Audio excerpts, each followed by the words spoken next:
Audio social media app club house, एक बार फिर इसकी एक ऑडियो क्लिप लीक हुई है जिसमें मुस्लिम महिलाओं को लेकर आपत्तिजनक बातें कही जा रही हैं। उनके प्राइवेट पार्ट्स पर बात हो रही है, उनका रेप करने की बात हो रही है।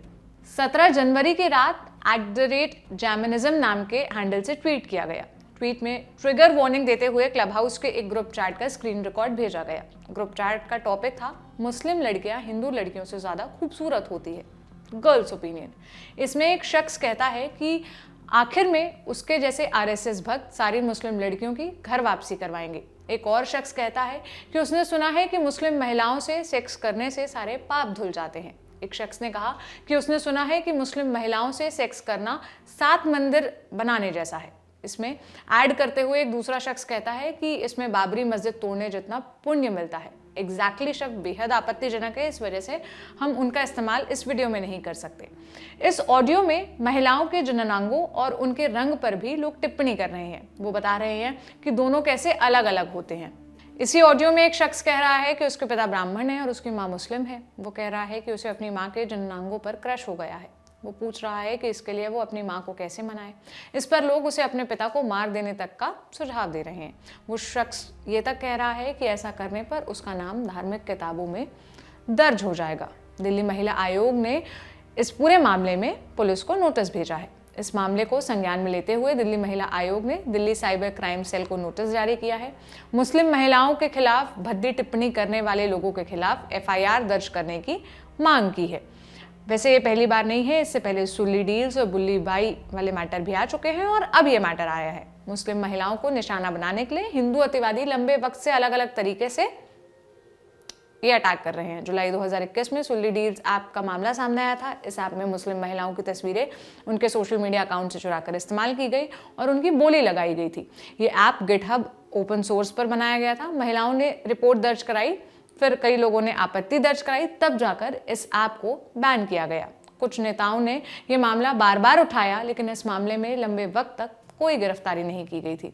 इस साल की शुरुआत में सुल्ली डील्स के जैसे ही एक और ऐप सामने आया। इसका नाम था बुल्ली बाई।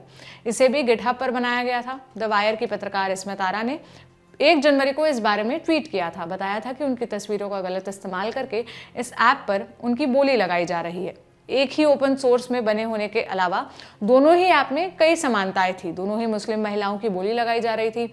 उनके लिए आपत्तिजनक भाषा का इस्तेमाल किया जा रहा था।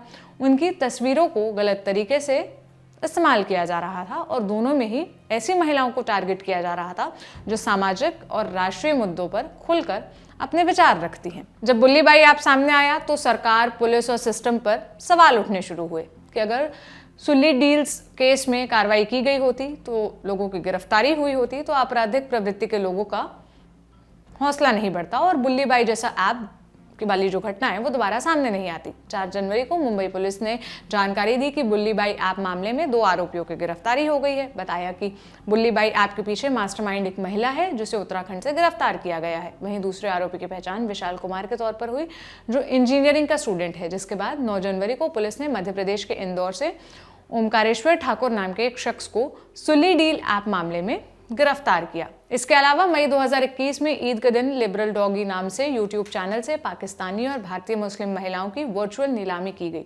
यह यूट्यूब चैनल रितेश झा नाम के एक व्यक्ति ने बनाया था। वर्चुअल नीलामी के दौरान मुस्लिम महिलाओं के ऊपर भद्दे और अश्लील कमेंट भी किए गए, उनकी रेटिंग लगाई गई।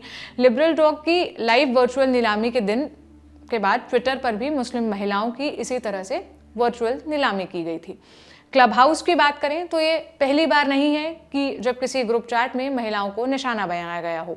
इससे पहले नवंबर 2021 में क्लब हाउस की एक चैट लीक हुई थी जिसमें कुछ लोग महिलाओं की बोली लगा रहे थे, उनसे रेप की बात कर रहे थे और महिलाओं के शरीर पर भद्दी टिप्पणियां कर रहे थे। अब सवाल ये उठता है कि ऐसे ऐप्स और बातों के पीछे मानसिकता क्या है। इसमें संप्रदाय या विचारधारा विशेष के प्रति नफरत दिखती है, लेकिन उस नफरत को मैनिफेस्ट करने के लिए शिकार किसी महिला को बनाया जाता है। उनके खिलाफ भद्दी बातें कही जाती है, उनके शरीर और जननांग को लेकर अश्लील बातें कही जाती है। और जब भी इस तरह का कोई एक मामला सामने आता है तो अपने खेमे के लोगों को सही बताने के लिए एक खेमा कहता है कि वो भी तो हमारी औरतों के खिलाफ अश्लील बातें लिखते या बोलते हैं तो हम क्यों नहीं। लेकिन दोनों ही खेमे अल्टीमेटली औरत को निशाना बना रहे होते हैं, मानो औरत का शरीर कोई किला हो जिसे फतेह कर लिया तो विजय निश्चित है। क्लब हाउस की ताज़ा चैट में कुछ इसी तरह की बातें हो रही थी। फैक्ट ये है कि गणित में माइनस माइनस मिलने पर प्लस होता है, असल जिंदगी में दो गलत मिलकर सही नहीं हो सकते। फैक्ट ये है कि किसी भी महिला के बारे में, चाहे वो किसी भी धर्म की हो, आप अश्लील बातें नहीं कर सकते, नहीं उसकी अनुमति के बिना उसकी पर्सनल डिटेल्स आप कहीं भी शेयर कर सकते हैं। अगर ऐसा करते हैं तो यौन शोषण की धाराओं और IT एक्ट के तहत आप अपराधी होंगे। आपके लिए ये खबर लिखी थी हमारे साथी सोम ने। मेरा नाम है सोनल। तमाम खबरों के लिए देखते रहिए ऑर्डिनरी। शुक्रिया।